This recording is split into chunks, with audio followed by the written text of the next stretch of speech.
Reddit story from Percy. I had this friend for 10 years, tawagin natin siyang Tony, for context kay siya. Sa loob ng 10 years na yun, 8 years akong overweight at was constantly made fun of this friend for being mataba, gasul, at bilugan. 2 years ago, I decided to work on my body so nag-enroll ako sa gym tapos nag-run din ako. After a year of being consistent nabawasan yung timbang ko from 62 down to 54 kilos. Sa years na overweight ako puro lang ako mga oversized shirts at jeans pero syempre nung nabawasan na timbang ko at nagkaroon na ng onting confidence nag-iba na ako ng style. Nag-sleeveless at skirt na ako paminsan-minsan. This friend of mine simula nung pumayat na ako, puro pa rin siya panglalait sakin pero hinayaan ko lang kasi simula nung magkakilala kami ganun na dynamic namin. Pero syempre, napagod na rin ako at naapektuhan yung self-esteem ko, kaya sinasabihan ko rin siya na wag na mag-comment kung di rin maganda sasabihin niya about sa outfit ko. Minsan nakikinig siya madalas pala pintas pa rin. Last week, nag-solo travel ako sa Siquijor and for the first time in my life I felt confident to wear a bikini. Pinost ko yung isa sa mga travel pic ko sa Insta, I only have 23 followers including him. Sa story na yun I was wearing the typical triangle bikini na kulay blue tapos I was standing sa Balsadon sa Cambugahay Falls. I posted the photo and called it a day. When I woke up the next day ang daming notification sa messenger ko.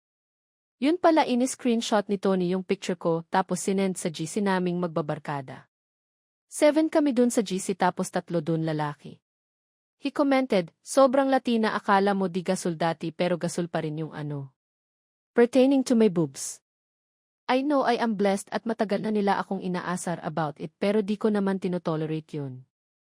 Naka-heart react naman lahat ng friends namin at wala silang sinabi tungkol dun sa comment niya na gasul pa din, mas nag-focus sila dun sa fact na nakaya ko mag-travel mag-isa at saka bakit daw di ako nagyaya.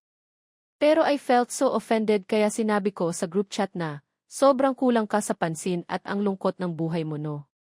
Kung gusto mong magbikini ka, hindi yung post ng iba ikakalat mo pa. E ano kung gasul yan? Kung di ka masaya sa buhay mo, huwag kang manglait ng ibang tao para tumaas ang tingin mo sa sarili mo. He replied, pinuri ka nang galit ka pa.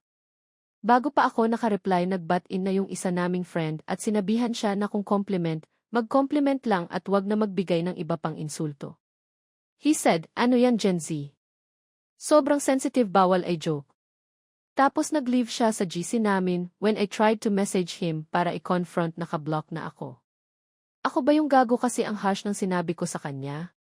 Update, nag-message sa akin yung isa naming friend na andun din sa GC. Nag-rant daw sa kanya si Tony kasi di pa daw ako nasanay sa humor niya at need pa raw na ipahiya ko siya sa chat. The audacity. I told my other friend na sabihin kay Tony na yung humor niya ay di nakakatawa. My friend reminded Tony na we're no longer in high school para mangasar ng ganun, nasa late 20s na kami, at matagal na rin pala nila sinasabihan yun na wag namang okray pero ako pa rin yung palagi niyang inaasar. Tony got mad at my friend kasi kinakampihan daw ako. That said, lumalaban naman ako sa kanya even before at nagbabago siya ng approach, saglit tapos babalik na naman sa ganyan. He must love the fact na dinadown ako at gustong-gusto niya na mas above siya sa akin. Or di na niya kasi nakikita yung old version of me na miserable, kaya he's trying to push me down by attacking my physical looks. Kung nakarelate ka sa storya ng ating bida o kung nagustuhan mo ang ating short story today, maari lamang na paki-like, share and subscribe sa Kwento Filipino TikTok and YouTube para updated kayo sa mga bagong posts. Maraming salamat sa pagsubaybay. Hanggang sa muli!